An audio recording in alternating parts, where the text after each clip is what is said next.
Welcome to Chillin' 101. We hope this video helps.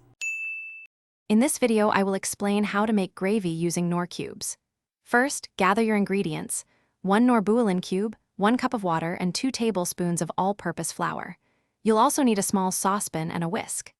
This simple recipe is perfect for adding a rich, savory touch to any meal, and it comes together quickly. We'll focus on achieving a smooth consistency and deep flavor, making it a go-to for busy weeknights or holiday dinners. Now, let's start building that delicious base. Begin by dissolving 1 Knorr cube in 1 cup of hot water. This creates a concentrated, flavorful broth.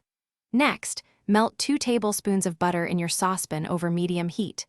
Once the butter is melted, whisk in 2 tablespoons of all-purpose flour. Stir continuously for about 1 minute until it forms a smooth, light brown roux. This step is crucial for thickening your gravy and adding a nutty depth of flavor. With your roux ready, it's time to transform it into gravy. Slowly pour the Knorr broth into the saucepan, whisking constantly to prevent lumps. Keep whisking over medium heat. The gravy will begin to thicken as it simmers, usually within 2 to 3 minutes. Once it reaches your desired consistency, remove it from the heat.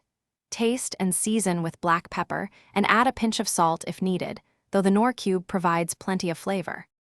Your delicious Knorr gravy is now ready to enjoy. Serve it warm over mashed potatoes, roasted chicken, or any dish that could use a savory boost.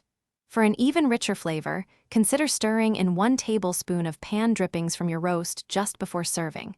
This adds an extra layer of depth.